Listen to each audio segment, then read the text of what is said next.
2 petites minutes dans cette vidéo pour vous parler de Car Vertical, sponsor de la vidéo. Et je rappelle tout de suite, vous avez 20% avec le code GLB qui s'affiche à l'écran et qui est bien évidemment en description de la vidéo.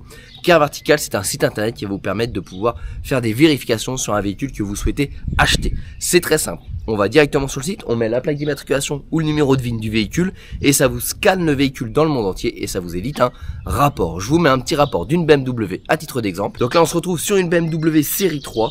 On voit que le compteur kilométrique n'a pas été trafiqué parce que oui, on vérifie le compteur kilométrique. On voit que le statut juridique et financier n'a pas de problème. Donc on vérifie également l'intégralité des papiers et situations administratives du véhicule. Par contre, on voit qu'il y a le title. Donc ça c'est le titre de dommage du véhicule et qu'il y a des dommages. Donc ça veut dire que le véhicule a été déclaré épave dans un pays et qu'on a des dommages. Donc on descend un petit peu sur la fiche. On a des photos. On regarde un petit peu ces photos-là et on va pouvoir s'apercevoir que le véhicule a eu un accident. Beau dossier photo, mais avec un sacré accident sur le véhicule. On voit que la face avant, elle a vraiment tapé très fort. Donc si on descend encore un petit peu plus bas sur le rapport, on voit qu'il y a eu un premier accident entre 50 et 60 000 euros de réparation en 2018. Et ensuite il est parti au Canada et en Lituanie avec une réparation aux alentours de 500 euros. Et il est revenu aux États-Unis, cette fois-ci avec les dommages qu'on a vus juste avant, en véhicule épave. Donc faites très attention parce que ça c'est le type de véhicule qui va partir dans les pays de l'Est pour être réparé et remis sur le marché européen.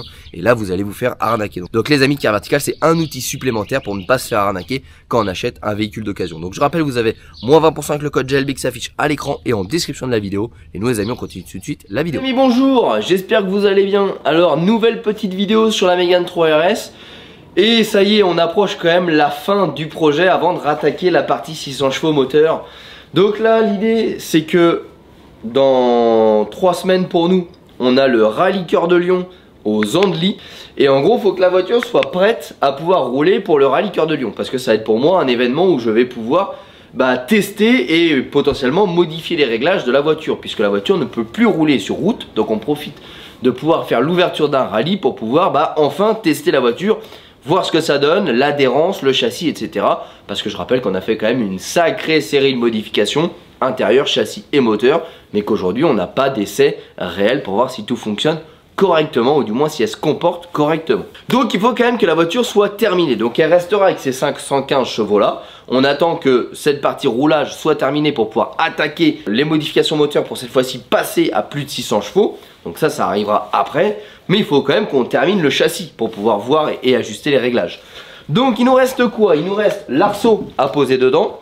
Mais on n'a pas encore terminé. Donc ça va venir dans la prochaine vidéo, le prochain épisode. Et dans cet épisode là, on a le passage d'une batterie au lithium. Donc pour tout simplement continuer l'allègement de la voiture. Et on a le passage des vitres en macrolon. Et on a l'ajout d'un chien parce qu'on a 515 chevaux et un bouvier bernois. Ça compte au moins comme un cheval ça, hein. Donc ça fait au moins 516 chevaux avec le chien. Non, ça c'était une blague. Et donc les vitres en macrolon c'est quoi? Alors c'est des vitres qu'on met tout simplement sur des voitures de course. Je vous montre. On va vulgairement appeler ça des vitres en plexiglas. Donc c'est très souple. Mais par contre c'est ultra résistant. Donc c'est pas du plexiglas, c'est du macrolon. Aujourd'hui, on va faire uniquement les portes. Pourquoi? Parce qu'ensuite, toute la partie arrière, le problème, c'est qu'il faut que je casse les pièces, que là, les vitres, elles se démontent et on peut les remplacer. Sur la partie bête pare-brise, il faut démonter le pare-brise, il faut casser le pare-brise. Le problème, c'est que j'espère, parce que ça coûte extrêmement cher, on est à plus de 3000 euros, hein, mettre l'aileron de la Mégane V6. Je vous mets une petite image. Et en gros l'idée ce serait de faire un truc de dingue. En fait l'aileron traverse le pare-brise. Donc j'ai pas envie de m'embêter à poser un pare-brise en macrolon qu'il va falloir que je modifie, que je coupe, etc. si on ajoute ce fameux aileron. Donc je me réserve le choix de la vitre arrière en macrolon par la suite. Idem. Le pare-brise extrêmement coûteux, le pare-brise en macrolon. Donc pour l'instant on fait un petit peu, tu vois, le normand. Et on met pas le pare-brise en macrolon. C'est une voiture de course, donc quand elle va aller sur circuit, elle va prendre des cailloux. Quand elle va faire sur route privée, elle va prendre des cailloux. Très clairement, le pare-brise, c'est qu'une question de temps avant qu'il soit fissuré. Donc on va attendre qu'il soit fissuré pour passer sur un pare-brise en macrolon. On ne remettra pas un pare-brise en verre. Mais encore une fois, on essaie de mettre un petit peu les finances là où on peut, selon ce qu'on a, et ce qui permet aussi de pouvoir avancer de manière intelligente le projet. Donc là l'objectif c'est de venir changer nos deux vitres conducteurs et passagers pour les passer en macrolon et de placer et de modifier le faisceau électrique pour passer sur une batterie au lithium et encore une fois alléger la voiture parce que là on est sur quelque chose qui va faire aux alentours de 1 kg, 1 kg 2 quand une batterie standard fait 15 kg. Donc on devrait avoir un gain d'environ 12-13 kg sur cette modification là. Les vitres en macrolon, vous avez ce qu'on appelle des vitres pleines ou des vitres avec une fenêtre. Bon, t'as compris, la fenêtre c'est ça. Voilà, c'est les petites fenêtres que vous voyez en compétition, hein, les petites fenêtres, voilà, c'est comme ça. C'est en macrolon. Parce qu'en fait, ça permet de pouvoir, donc imagine tu fais des tonneaux, tu vois, ça te permet de plier, mais pas de casser. Une vitre comme ça, tu fais des tonneaux, la vitre elle est en verre, t'as du verre plein la bagnole, tu te blesses, etc. Bah, le macrolon, ça sert clairement à ça, tu vois. Voilà. En gros, c'est fait exprès pour résister aux projections qui viendraient de l'extérieur, mais surtout qu'en cas d'accident, bah, la vitre ne te pète pas la gueule et que tu prennes des morceaux de verre. Donc c'est aussi un élément de sécurité sur une voiture de course. La petite fenêtre que tu vois ici là, ça c'est des options. Ça coûte 80 €, tu vois, juste pour faire ça. Mais étant donné qu'on a dégagé la clim dans cette voiture là, je me suis dit quand même, si je fais des économies de bout de chandelle et que je nous enferme là-dedans sans pouvoir ouvrir les vitres, parce que du coup tu supprimes les moteurs de vitres, donc du coup tu peux plus ouvrir cette vitre quand elle est pleine, d'où l'intérêt d'avoir cette fenêtre. Donc je me suis dit je vais quand même pas faire le radin et je vais mettre deux fenêtres, que ça fait un courant d'air, tu vois, et tu peux avoir une ventilation par ici, voilà. Donc du coup j'ai deux fenêtres, enfin ce qui s'apparente à des fenêtres, voilà.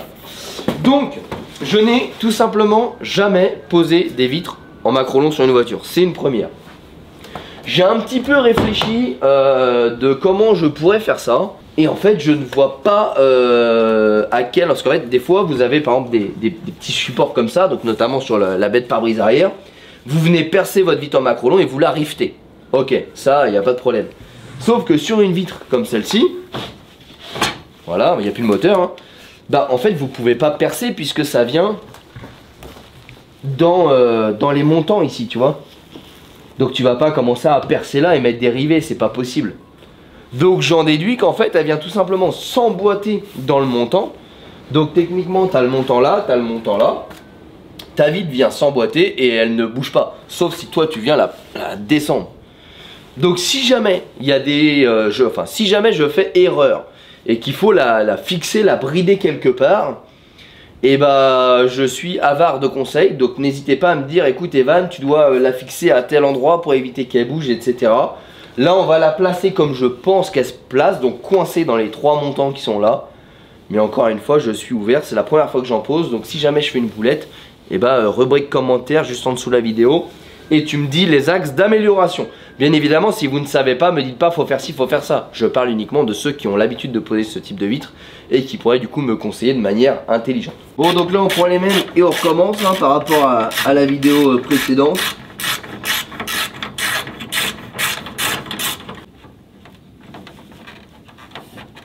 Hop.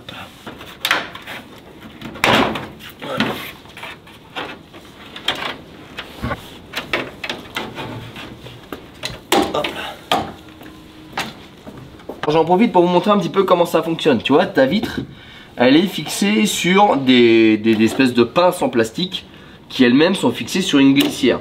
La glissière est entraînée ici par les dents. Tu vois, il y a des petites dents ici. Et les dents sont entraînées par le moteur de la vitre qui se trouvait ici, souvenez-vous. Donc, ce qu'il va nous falloir, vous voyez, là si on regarde la glissière, tu vois, en fait ça fait un ciseau comme ça. Quand ta vitre monte et baisse. Donc hop, tu vois, je te le manœuvre que tu comprennes bien. Donc la première étape, ça va être de démonter la vitre de la glissière.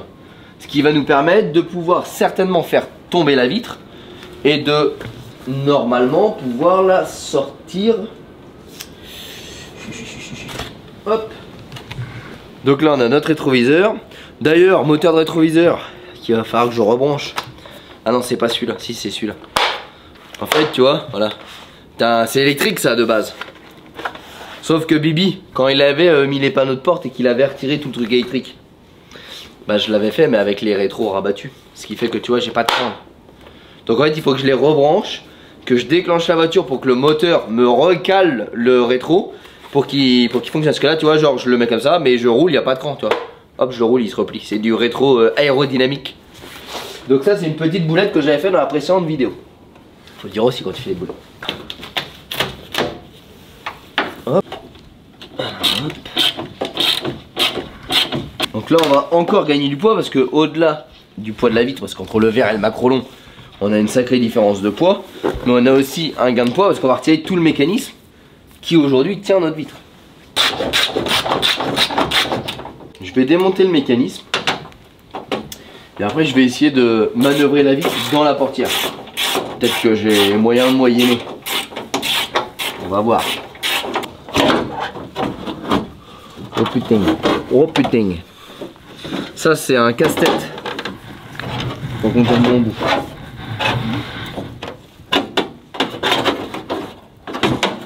C'est bon, je l'ai. Bon, maintenant cette vitre. Voilà. C'est bon, je peux bosser chez Carglass. Le tout sans casser. Et là vous avez 15 ans de crasse. À vendre sur le bon coin, hein. Si jamais il y en a qui sont fait baiser leur Mégane et qui ont le carreau pété et qui sont mal assurés, bah vous pouvez toujours compter sur Bibi. Bibi il a du stock en pièces de Mégane. Et là je la pose. Bon bah du coup je fais moins 50 dessus.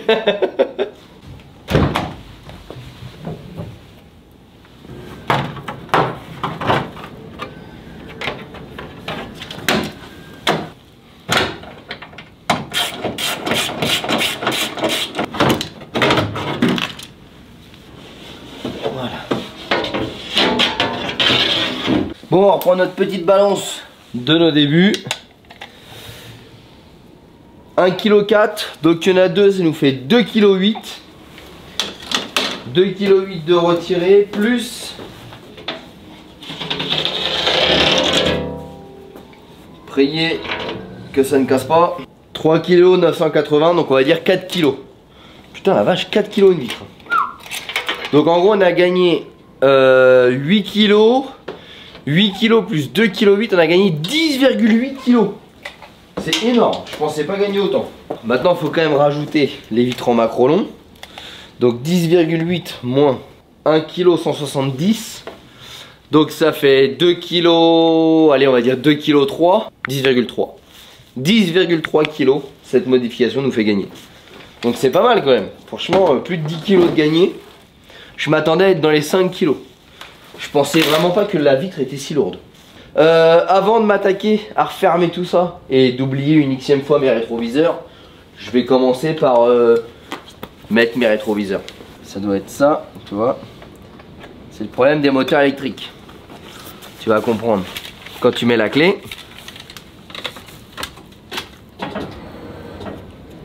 non, t'as pas envie?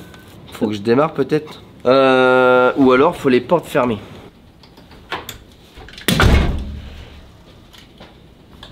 Tu vois, en fait, le rétro il tient pas.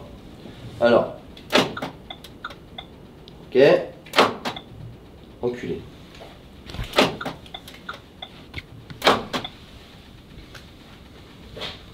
Quel est le capteur qui empêche la remise des rétros?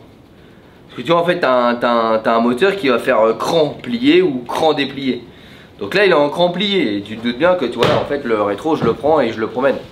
Tu vois, il n'y a pas de résistance. Donc quand je le mets et qu'il y a du vent, hop là, directement position aérodynamique. Ça y est, je l'ai trouvé. Alors je suis pas convaincu que ça fonctionne. Parce que dessus j'ai le choix gauche-droite. Régler la vitre, et ça c'est quoi? Plier, déplier? Peut-être.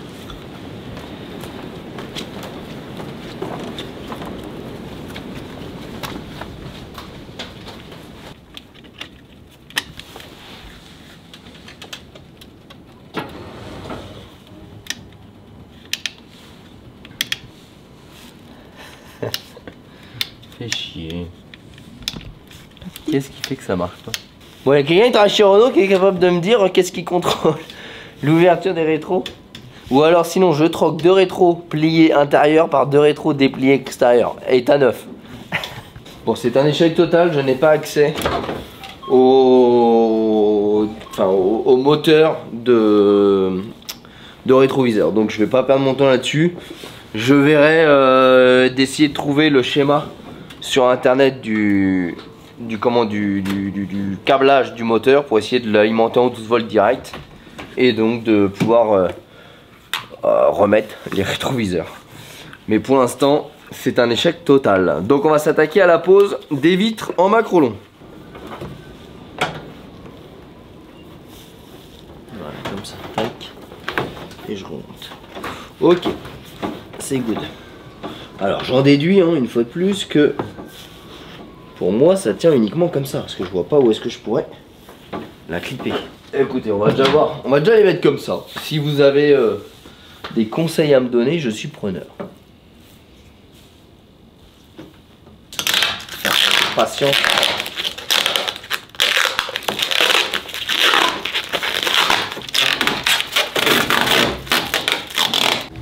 Bon, maintenant on va installer nos fenêtres. Donc là on est à 2 glissières et une petite baie vitrée qui vient se mettre. Alors, oh lolo, regarde-moi la petite classe que ça va être là. Regarde-moi la baie coulissante. Je suis quand même moyennement convaincu de la fixation des vitres. Vraiment, je suis preneur s'il y a des gens. Bon, j'ai retiré le joint tout à l'heure, moi, t'as vu, il est carrément mal mis le truc. Je l'ai pas enfoncé jusqu'au fond. Comment j'ai fait tout à l'heure? Il était pas comme ça. Je suis quand même moyennement convaincu de ma fixation de ma vitre. Ça me paraît bizarre que ce soit si léger. Donc vraiment, si vous avez des infos, je suis preneur.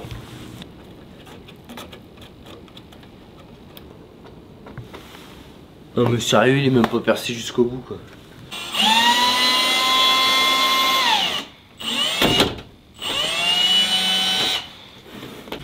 Alors après, on veut glisser ça dedans, voilà.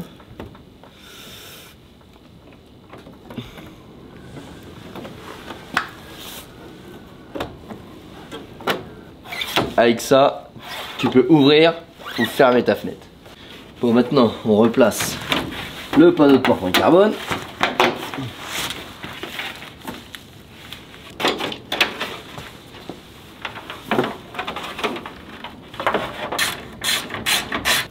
Donc la même topo, mais en version plus rapide parce qu'on a le coup.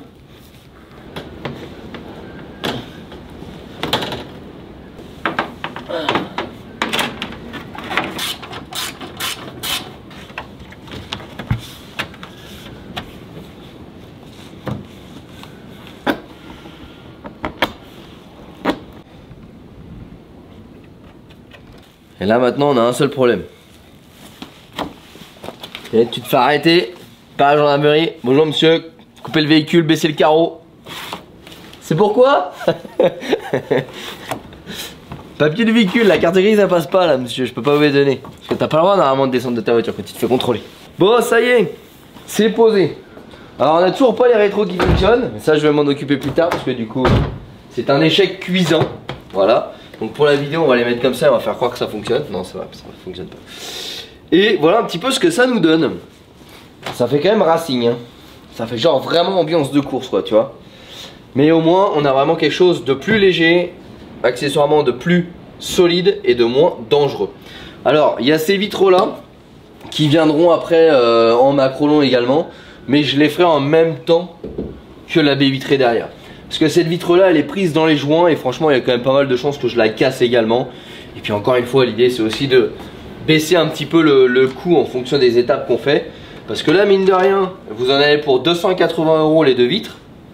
Plus 260 € de batterie au lithium qu'on va poser tout de suite. Voilà la petite batterie au lithium que vous voyez ici. Alors il n'y a pas de pub, il n'y a rien, je prends toujours de la marque Skyreach. Parce qu'en fait, ils ont des modules dedans qui gèrent en fonction des températures, etc. Tu peux les mettre dans les compartiments moteurs. Parce que sinon, il y a pas mal de batteries comme ça que tu n'as pas le droit de mettre dans les compartiments moteurs. Celle-ci, je l'ai toujours utilisée. Elle fonctionne nickel. J'ai jamais eu de problème. Alors, il y en a certainement d'autres qui marchent bien. Mais comme on dit, quand ça fonctionne bien, on change pas. Donc du coup, oh lolololo. Donc du coup j'ai ça, et ça c'est pareil, 280 € plus 30 € de câble pour le faisceau. Bon bah vous voyez, la vidéo elle m'a quand même coûté un petit peu d'oseille, bien plus que ce que ça va me rapporter pour les petits malins qui vont dire oui mais t'as dit gna gna gna gna. Voilà, on va s'attaquer à la batterie. Donc j'ai deux petits câbles comme ça en 35 mm carrés qui vont me permettre normalement, si j'ai bien calculé, de pouvoir raccorder ma batterie. Oula, ça fait longtemps que je peux ouvrir le capot, moi je trouve même plus le truc. Mais c'était de l'autre côté. Alors, je me suis posé plusieurs questions. À la base, je voulais supprimer tout le bac batterie pour venir fabriquer un... Parce qu'en fait, sur les... Alors, rembobiner. Hop, on recommence à zéro. Pour les batteries au lithium, ils vendent des petits... Donc je vous montre un petit peu. C'est vrai qu'on s'est arrêté là. Pour les batteries au lithium, ils vendent des petits supports en aluminium. On vient mettre dessus et il y a un petit... soit une petite... un élastique là, soit une petite plaque qui se met. Bon bref. Et ça me permettait d'aérer un petit peu cette partie là. Sauf que le problème c'est qu'on a le calculateur de la voiture qui est ici, qui a une ventilation. La ventilation elle est pas là pour rien. Donc on a besoin de le refroidir. Donc il aurait fallu que je fasse un système pour ça. Ensuite on a toute la partie faisceau électrique ici qui est clippée sur la boîte bac batterie en plastique. Donc il aurait fallu également que je refabrique tout ça. Mais après j'aurais été trop court au niveau des câbles. Bref, je me suis dit en fait je vais me lancer dans une galère pas possible qui va me coûter des thunes pour juste aérer la baie moteur. J'aurais même pas gagné de poids parce qu'en fait je l'aurais fait en acier et là c'est du plastique. Donc en fait je me suis dit Evan, arrête de te prendre la tête, garde le truc d'origine. En fait de base tu as deux petites vis qui viennent comme ça avec une plaque. La plaque forcément elle est plus haute que la batterie. Donc en fait je vais tout simplement moi fabriquer une plaque. Donc ça va pas être dans cette vidéo là parce que j'ai pas la plaque. Mais je vais choper un petit bout de plaque, un petit bout de fer plat en aluminium, je vais le percer, je vais mettre les deux vis aux endroits de base et vous voyez en fait elle sera tenue au même endroit quoi. Et en fait je m'embête pas à refaire un truc qui va me prendre du temps, de l'argent et je vais me prendre la tête. Donc là l'objectif c'est de venir supprimer cette batterie là, mettre en place la batterie au lithium et de modifier du coup le faisceau. Donc là j'ai ce câble là qui va être remplacé par ça parce qu'au niveau des bornes batterie vous allez voir on n'est pas du tout sur la même chose. Celle-là on peut la mettre dans les deux sens. Alors soit on a des plots plats comme ça, donc on peut venir comme ça, en l'occurrence comme ça, hop je vais y arriver, voilà. Soit on peut venir comme ça, fixé, donc sur du plot plat, soit on peut le mettre, ils sont clippés eux, voilà, tac, soit on peut le mettre directement comme ça. Donc nous je pense qu'on va utiliser ces plots là, ça va être plus simple pour venir orienter tout ça. Alors il y en a plein qui vont se poser la question pourquoi je mets une batterie au lithium, parce que ça coûte quand même une couille. C'est pour cette raison là quoi. Voilà, si on veut pousser le vis jusqu'au bout, le gain de poids c'est le meilleur moyen d'aller chercher de la puissance et de la performance au niveau de la voiture. Parce que moins de poids c'est aussi aller plus vite, mais c'est aller plus vite en courbe, en ligne droite, mais aussi freiner plus fort. Parce que le poids c'est l'ennemi de tout. Parce que le moteur c'est bien pour les lignes droites, c'est bien pour les relances, mais dans les virages le poids il va t'embarquer. Au freinage il va te réduire, enfin il va t'augmenter tes distances de freinage. Bref, le poids c'est plus important presque que la puissance. Donc là 600 chevaux ça va vraiment être le max du max du max qu'on peut faire en ayant une plage d'utilisation utilisable sur circuit et pas non seulement en drag race, j'insiste. Parce qu'on pourra aller chercher 800 chevaux sur du drag race avec un énorme turbo, une pointe de puissance et basta. Nous ce qu'on veut c'est faire une voiture efficace sur la piste. Donc avec une grosse plage d'utilisation, d'où le fait qu'à 600 chevaux c'est le maximum qu'on pourra avoir. Donc pour aller plus loin chercher la puissance, faut alléger, il n'y a pas 50 solutions. Donc là on aura notre câble qui va venir remplacer celui-ci. Donc j'ai mis une section légèrement plus grosse, voilà, qui peut le plus, peut le moins. Et après celui-ci je sais pas trop encore comment faire.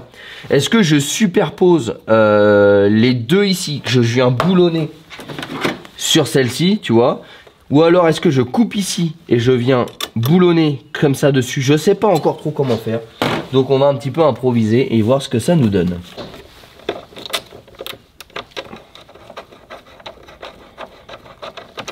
Et comme d'habitude dans toute cette série de vidéos préparation, on va venir... Oh le seum, elle est pas tombée celle-là. Je disais on va venir peser la batterie.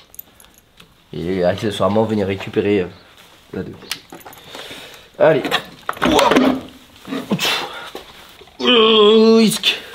Combien vous lisez? Arrête de bouger. 18,10 grammes, c'est ça? Bon. On va dire 18 kilos. Putain, c'est si lourd que ça une batterie, je pensais pas. À combien sommes-nous? Ah.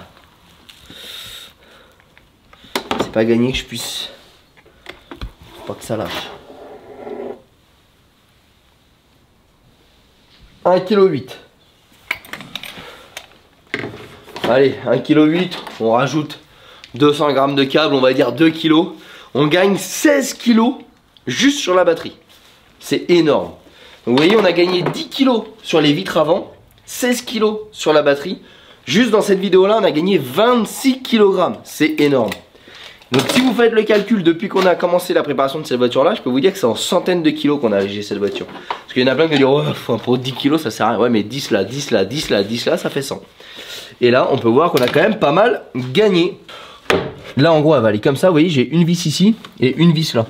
Donc en fait, je vais me prendre un petit fer plat en alu, 2 grandes vis, et ça va venir me tenir ma batterie.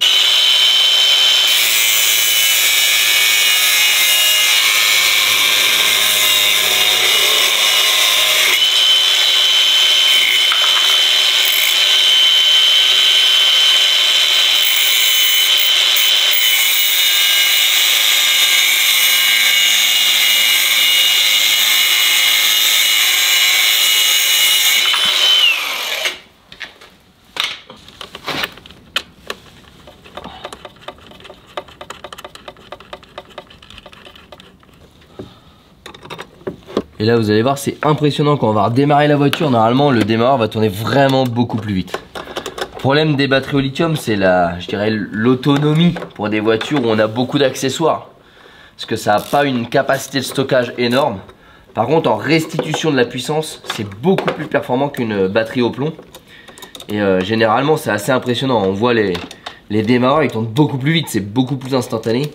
Après clairement on met ça sur des voitures de course ou des voitures qui n'ont pas beaucoup de consommation. Vous mettez ça sur une BMW ou une Audi, autant vous dire que vous allez avoir tout le temps des problèmes de batterie.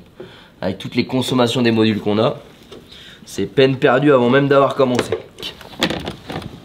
Bon, normalement tout est raccordé, ça devrait démarrer. Donc c'est parti, on regarde.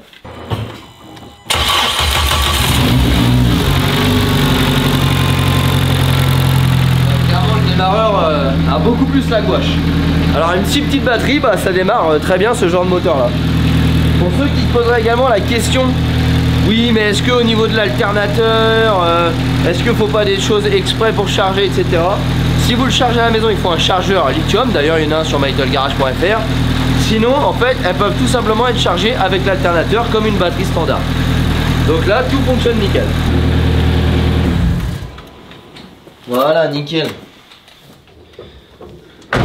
Alors je sais qu'il y en a plein qui m'avaient dit oui, mets la batterie, mets une batterie déportée dans l'emplacement de la roue de secours de la Renault. Il y en a plein qui font ça pour équilibrer les masses du véhicule. Donc en fait pour venir alourdir à l'arrière et réduire le poids à l'avant pour tout simplement avoir une répartition des masses plus équilibrée.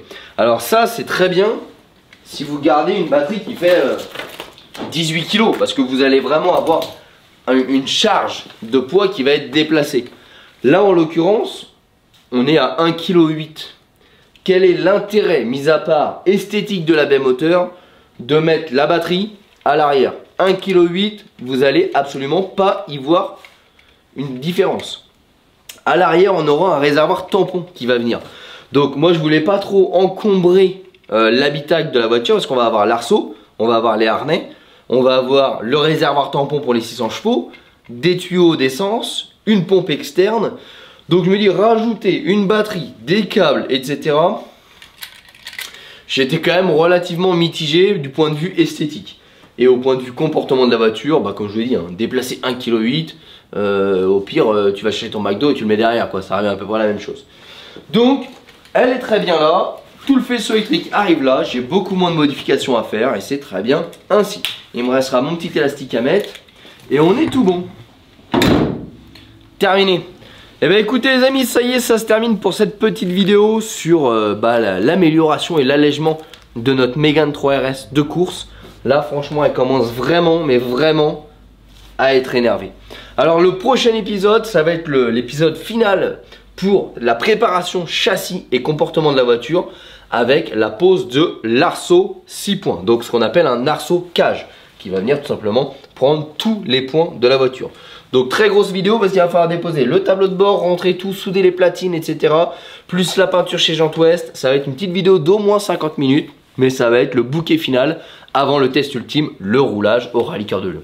Les amis, un grand merci à tous d'avoir suivi ce nouvel épisode sur la Mégane 3 RS. N'hésite pas à nous rejoindre sur les réseaux sociaux, Facebook, Instagram, TikTok, tous les liens sont dans la description de la vidéo. Et bien évidemment, abonne-toi, mets la petite cloche pour pas manquer l'épisode final. Les amis, à très bientôt. Ciao.